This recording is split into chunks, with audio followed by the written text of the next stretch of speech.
Sheltering from the rain, Princes William and Harry and the Duchess of Cambridge arrived in the public garden at Kensington Palace on Wednesday to pay a quiet tribute to their mother, Princess Diana. They met representatives of the charities Diana supported before taking a tour of the renamed White Garden, which has been transformed temporarily with white English roses and forget-me-nots planted earlier this year.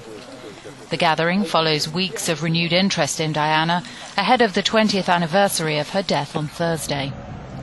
The flame sculpture in Paris, which stands above the point where the limousine she was travelling in crashed, is meant to be a replica of the Statue of Liberties in New York, but since that day it's become a memorial for the princess.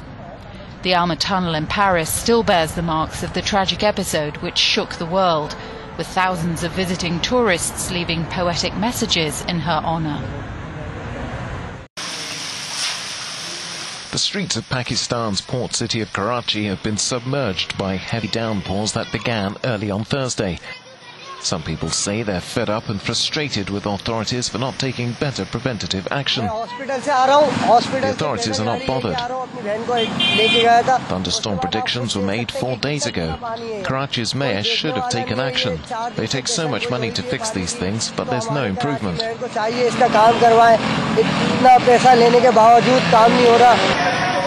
More than 1,000 people have died across India, Bangladesh and Nepal. Aid workers estimate around 16 million people have been affected, with tens of thousands displaced.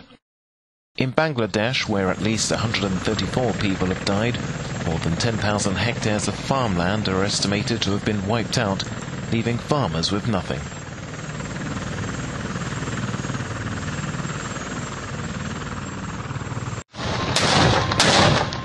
Hundreds of additional troops have been sent in to Al-Ayadir to support Iraqi coalition forces who are facing fierce resistance from ISIL militants. The fighting in the small town 11 kilometres northwest of Tal Afar has been described by some Iraqi soldiers as being multiple times worse than the battle for Mosul.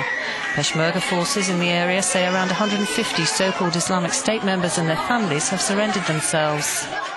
This Peshmerga major says, in fact, these displaced people who turn themselves in are not displaced people at all. They're Islamic State members and they wore explosive belts, and these are the belts in front of you. While the ferocious fighting near the city of Tal Afar is going on in Iraq, in neighbouring Syria, busloads of militants and their families headed for IS-held Deir al-Zor have been deliberately blocked by US airstrikes. The convoy is part of a ceasefire agreed after offensives last week on the Syrian-Lebanese border. But the deal has been criticised by the US-led coalition and Iraq, as the destination of the IS members is territory close to where Iraqi forces are engaged.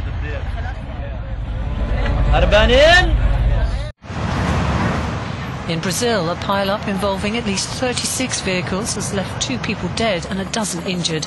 The accident happened on a highway bridge near Sao Paulo. A lorry carrying cans of paint rear-ended another loaded with scrap metal. Flames engulfed both vehicles and those nearby. Cars behind them weren't able to stop in time due to the smoke causing visibility problems, triggering a line of multiple crashes. It's unclear exactly how the 2 victims died. The authorities believe one was killed when his car became jammed between the 2 lorries. The other may have been struck or fell off the bridge as he left his car to avoid the flames. At least 7 people have died and dozens more are believed to be trapped after a 3-story building collapsed in India's financial hub, Mumbai. It comes after 2 days of torrential rain and flooding in the city, which authorities say could have weakened the structure.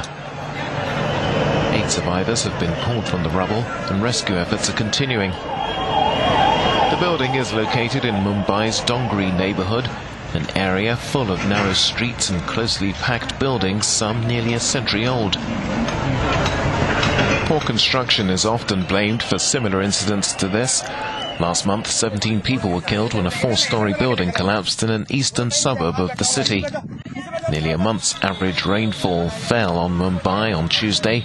Many people have been living in makeshift shelters amid widespread damage caused by the worst flooding to strike South Asia in years.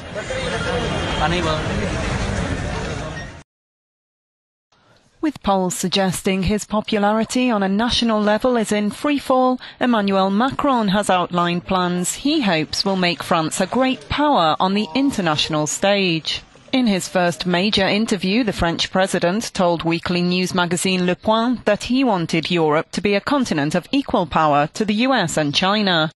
On a national level, he promised a profound transformation, particularly concerning his proposed overhaul of France's labour laws.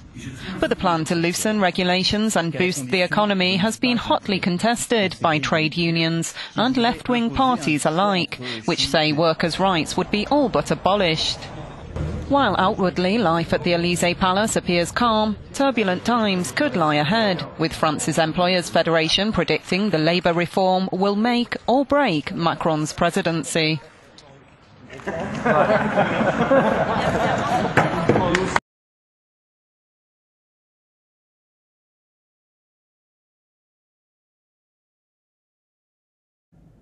Televidente, nós está bij break e ora nós está back e deporte com nosso colega Carl Reuter.